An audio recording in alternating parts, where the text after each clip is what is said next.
그러면 첫 번째 정성희 선생님 15분 예. 모십니다. 박수를 모십니다. 20분이라고 했는데 15분 정도 깎여서 자료가 방대합니다. 그래서 필요하신 분은 파일로 드리도록 하고요. 제가 맡은 주제는 트럼프를 앞세운 미국의 경제안보를 위협과 한반도평화 협력에 대해서 말씀을 드리겠습니다. 신라 그 양간 도서는 보는데 저기 정승희 선생님 마이크 쓰니까 울려가지고 마이크 넣으시면 저는 이상공부 장관입니다. 저놈을 앞세우고 어마어마한 약탈을 자행했는데 우리가 지금 현금 투자는 2천억이라고 하잖아요. 200억 한도 내에서 분할 투자하기로 했는데 지금 언론에서는 200억 한도 내에서 10년간 분할 200조입니다. 200억 달러 200억 달러를 1년 한도 내에서 200억 달러를 2천억을 준다고 했는데 10년 동안 주는 것도 알고 있는데 10년 동안 주는 게 아닙니다.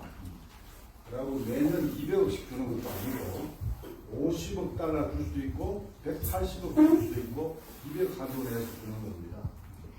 그런데 바로 협의하기로 했는데 협의도 없이 바로 대형 원전 건설에 투자하겠다고 미국이 이미 발표를 했습니다. 투자위원회에서도 논의도 안 하고 협의위원회에서 논의도 없이 원전 투자는 10년 내지 15년 걸리고 그래서 전기를 생산해서 미국 소비자한테 팔아서 현금을 만들어서 원리금을 상환해야 되는데 그 회수가 거의 불가능할 것 같습니다. 투자는 미국 대통령이 최종 결정을 하고 수익 대부분이 5대5인데요. 이게 이제 굉장히 굉장합니다. 예를 들면은 200억 투자하고 미국도 200억 투자하면은 월 수익이 뭐 5%로 가정할 때 남는 거 다 합해서 반반으로 나누는 합리적이잖아요. 미국은 200억 투자할지 안 할지 전혀 모릅니다. 우리만 오직 200억 한도 내에서 투자를 하는 거예요. 그래가지고 이제 갔는데 해치업이라는 거는 100억을 투자하려고 했는데 80억만 투자했다. 20억을 외환사정 때문에 못했다. 그러면은 전체의 이자가 회수가 안 되는 겁니다. 미국이 먼저 수익을 가져가는 거예요. 이 세부적인 내용에 대해서 우리 국민들이 거의 모르고 있는데, 그리고 이제 특수 목적 법인 저기 이제 부도가 났다. 그러면 이제 미국이 책임이 없고, 그 다음에 청산을 할 때 좀 남은 갈라먹어야 되는데, 미국 우선 면제를 하고요. 그러니까 45일 이내에 출자 약정한 것을 의무이행을 하지 않으면 바로 벌칙에 들어갑니다. 이자가 그 환율이 달라진다든지, 이자 권리를 상실한다든지 이런 벌칙이 있다는 점. 그리고 이자율도 미국 20년물 국채 금리를 기준으로 해가지고 우리하고는 전혀 상관이 없는 미국과 일본이 합의한 액수에다가 0.3%를 더한 겁니다. 그래서 이것도 이자율도 굉장히 이제 그래서 제가 계산을 해보니까 예를 들면 6% 수익일 때 지금 OECD 기준에서 6%, 8%, 10%, 12%가 있는데 OECD가 이제 각국의 산업단지에 투자하는 그래서 평균 내에서 이제 못하는데 6% 수익이 있을 때 아까 원전 같은 경우 수익도 없습니다. 6% 있을 때를 가져가서 18년에 원리금 회수가 됩니다. 18년 이후에 이제 9대1이지만은 9대1이라는 것도 말도 안 되지만 10%를 그때부터 좀 챙길 수가 있는 것이고 12% 가정할 것도 9년입니다. 우리는 어처구니 없는 계산이 나옵니다. 이제 국민들은 아무것도 지금 모르고 있고 선방했다, 대안이 있냐 뭐 이런 얘기만 명교청가만 외쳐삼고 있는데 그래서 20억 분할 투자를 하면은 뭐 하여튼 이 대체효과를 계산을 해볼 때 투자 성수를 이제 넣어가지고 해볼 때 이제 마이너스 0.1% 성장률을 가져올 만한 이런 이제 액수고 외환에도 큰 타격이 있고 지금 1,480원으로 갔죠. 1,480원으로 갔는데 이게 1,500으로 가면은 정권이 흔들릴 겁니다. 힘이 이득 보게 돼 있어요. 산업 공동화이랑 일자리 창출, 일자리 감소 이런 거는 말할 것도 없고 이런 여러 가지 현상이 있다는 거고 요번에 이제 조선업은 1,500억 달러입니다. 이거는 현금과 보증과 대출 비중을 확정짓지 않고 있습니다. 확정짓지 않고 있고 그런데 요번에 이제 미국 국방수권법에서 한국과 일본의 우선권이 상원에 올라갔는데 이게 날아갔습니다. 날아가서 그렇게 뭐 특별히 우대받을 그런 입장도 못 되고, 그 요번에 이제 미 국방수권법에 의하면은 한국에서 블록이라도 만들어서 수출해서 조립하는 것도 못하게 돼 있고요. 한국에서 고용 창출을 해서 하는 게 못하게 되어 있는 겁니다. 오직 전부 다 미국의 기술도, 미국의 노동자, 기술자, 이렇게 이제 돼가고 있다는 점, 굉장히 심각한 문제고, 그 다음에, 조선업의 일자리 창출, 이거는 지금 현대중공업이 직접 고용이 29,000이고, 간접 고용까지 7, 8만 되고요. 하나옵션, 삼성중공업, 그 다음에 중견 STX라든지 쭉 다 계산하면 한 25만 명 정도가 이렇게 이제 간접적으로 고용을 창출하고 있는데, 이것이 요번에 굉장히 심각하고요. 지금 통영이라든가 경남 거제도 일대에 지금 흉흉합니다. 지금 벌써 문 닫고 있는 그 조선 수리 업체들이 문을 많이 닫고 있습니다. 어제 그 통영에서 오는 사람 만나 들어보니까. 그 다음에 이제 재벌 공기업이 1,500억 달러 MOU를 체결했는데, 대한항공은 뭐 보잉, 현대자동차는 전기차 배터리 로봇, 그다음 가스공사에서 10년 동안 330억 톤 이거 하기로 했고, 그 다음에 이제 SMR이라고 이제 소형 모듈 원자입니다. 이것도 블록을 만들어서 이제 합дел해서 원자력 발전소를 짓는 건데, 이것도 미국의 엑스에너지하고 협력을 하기로 했고, 삼성전자는 계획을 파운드리 증설하기로 했고, 도료 아연 핵심 광물, LS그룹의 전기 인프라, 특히 포스코, 중국이 지금 히토를 가지고 미국을 협박하지 않습니까? 그래서 자체적인 히토를 생산하려고 포스코를 앞세우고 히토로 하려고 이렇게 하고 있는데, 막대한 산업 공동화와 일자리를 잇는 이런 이제 상황이 있을 거고요.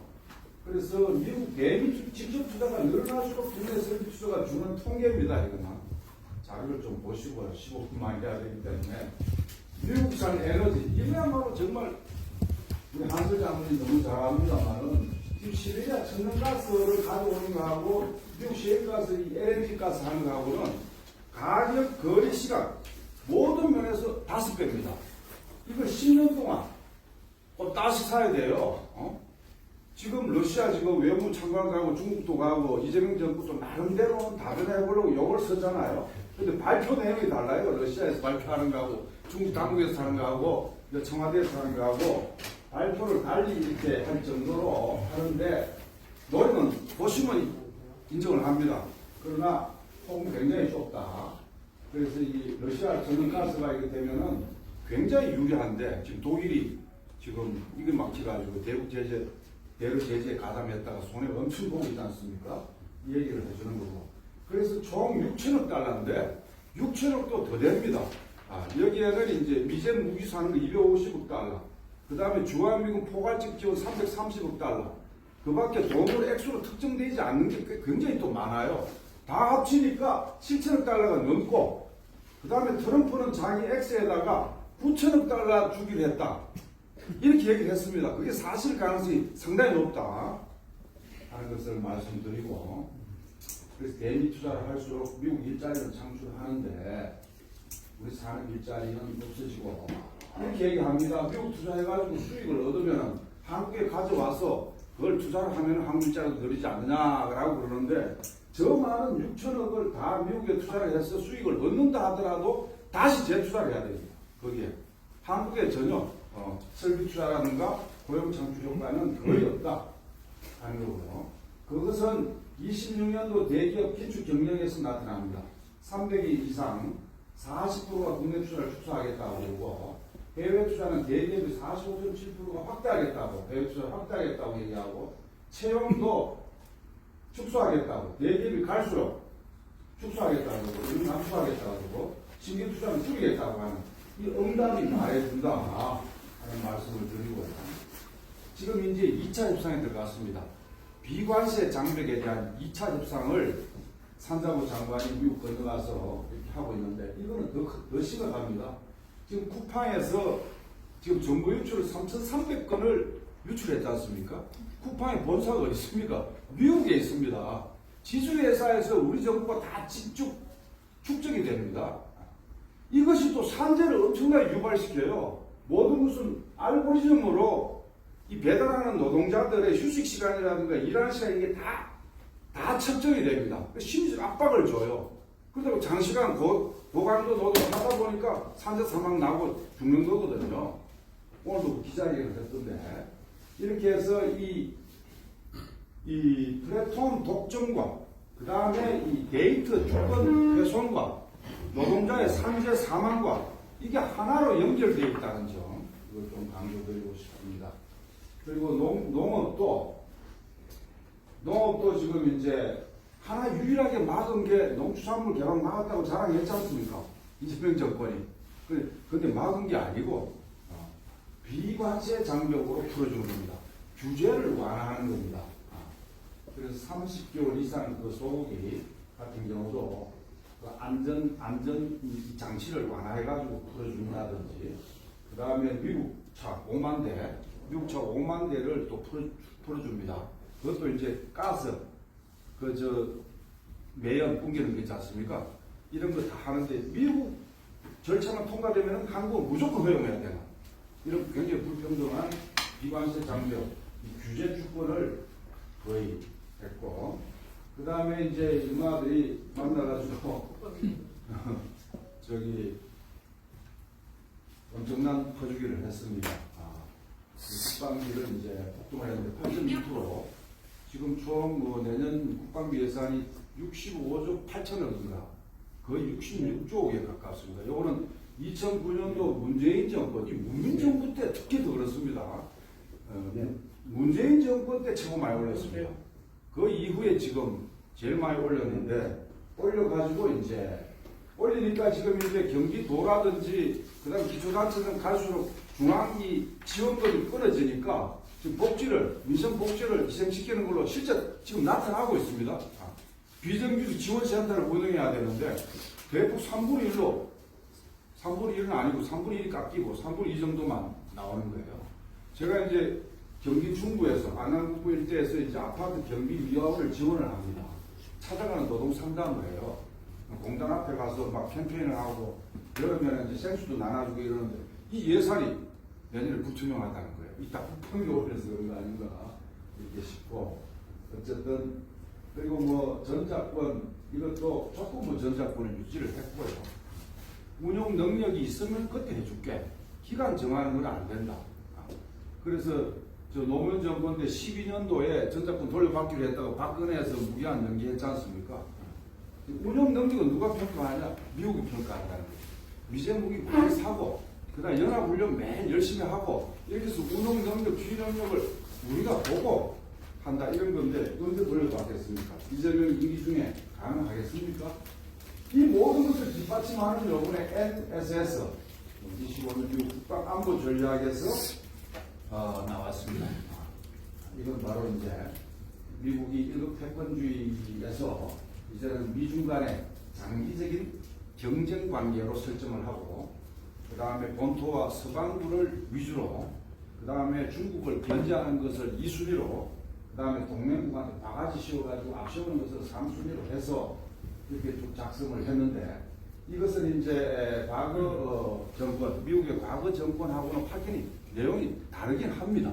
다르긴 하다 해서 미국 패권을 유지하기 위해서 온갖 못된 짓을 발부둥 치는 것을 안 하는 게 아니고, 어떤 사람들은 제2도전선 그러니까 이제 미국이 한반도에 좀 손을 써서 뛰는 거 아닌가 하고 굉장히 낙관적으로 보는데, 오히려 더 달라드는 위험성은 없지 않나 하는 것이고, 요번에 이제 여기에 북한에 대한 언급이 없어졌다는 것 가지고도 두 가지 견해가 있습니다. 그것은 북미 정상회담을 염두에 두고 탄력성을 발휘한 게 아닌가 하는 추측과, 그 다음에 대중국 견제 안에 북을 굳이 거론할 게 아니라 중국을 견제하기 위해서 한반도 긴장을 높이는 것은 지금까지 해왔기 때문에 굳이 언급 안 해도 그거는 긴장을 푸는 거 아니다. 3년 전입니다. 내년 이제 3월 달에 한미 군사연습을 정말 북미 정상회담을 하고 싶으면은 그걸 중단하는지 안 하는지 보면 알겠죠. 그래서 트럼프는 말을 잘하고 만나려고 애걸을 하고 제재도 논의하겠다고 그랬지만은 실제 돌아가가지고 재무부 추가 제재했습니다. 그러고 지금 연합훈련을 계속 한다고 그랬기 때문에 행동을 보고 이거 북한 언급 안 했다 그래서 북이 절대 신뢰하지 않는다. 이번에도 이제 북한의 중앙위원회 확대의 전원회의를 했습니다. 그것도 내용을 보면은 제조업 생산량이 목표를 추가 달성했다. 알곡 생산량이 증가했다. 그리고 국내 관계를 또 강조하고 이런 거를 볼 때 묻고서 하는데 큰 지장 없고 이제 뭐 외국에서 고립될 일도 없고 준비해서 오지 않으면 대화 안 한다 하는 겁니다. 준비해서 오지 않으면 그런 입장이 아닌가 이렇게 싶어요. 그래서 남들 다 하는 왜 다변화 전략을 용단 있게 못 하는가? 지금 세 가지입니다. 경제 다변화를 위한 노력을 해야 되고, 그 다음 평화협력, 국방경제 개척 이런 걸 통해서 경제 평화를 한 큐에 한 방으로 잡는 비법이 있다. 우리 한반도에 지금 세계 질서의 변화를 볼 때도. 그래서 러시아, 인도, 브라질, 뭐 베트남만 하더라도 영민하게 한국 견제하기 위해서 미국하고 전쟁까지 했는데도 금방 풀고 했지 않습니까? 지금 그 북한도 요번에 방문하고 이 각 나라 세계 각국에서 특히 전통적인 중동의 친미국가라고 하는 사우디조차도 러시아하고 중국하고 거래하는데 우리는 도대체 뭐냐? 언제까지나 코끼리 가지고 질질 끌려가면은 경제 망치고 안보 위협받고 절단나는 수가 있고 정말 용단 있게 주권자 국민이 자주의 광장을 열고 그걸 등에 업고 이재명 정부가 똑바로 하기만 하면 우리 민족에 큰 기회가 온다 라고 저는 생각합니다. 그래서 이렇게 좀 하자. 아무리 1000명 나옵니다. 트럼프 경제 약탈을 그렇게 하는데도 수갑 채워가지고 끌려가는데도 여론은 71%가 트럼프를 잘못했다고 나오면서 행동을 안 해요. 이건 순전히 이재명 초기에 봐주기예요. 이거는 그게 진정으로 봐주는 게 아니거든. 이재명 도와주는 게 아닙니다. 그게 아무리 10만 명 나오면은 이재명이 그걸 지렛대로 해가지고 치고 나가면 되는데. 그래서 지금 이제 국회 특별법이 올라가 있습니다. 이게 다행히 산자위원회 위원장이 국힘이에요. 국힘이 안 도와준다고 시간 끌어서 다행입니다. 오히려. 그래서 이참에 촘촘히 따져야 된다. 대안이 뭐냐? 5대5가 말이 되냐? 9대1 말이 되냐? 어떻게 할래? 해가지고 촘촘히 따지고 시간을 끌어야 된다. 끌다가 아까 경제 다변화, 평화협력 이거 준비되는 대로 재협상하자고 얘기하고 재협상 안 하면 언젠가는 파기해야 됩니다. 파기하지 않고 저 2천억 달러, 6천억 다 주면은요 절단 납니다. 아까 저 형님 얘기하던데 5년 후에는 우리 거의 다 된다고 얘기하는데 그래서 전략적 결단을 해야 된다. 이런 말씀으로 제가 마치겠습니다.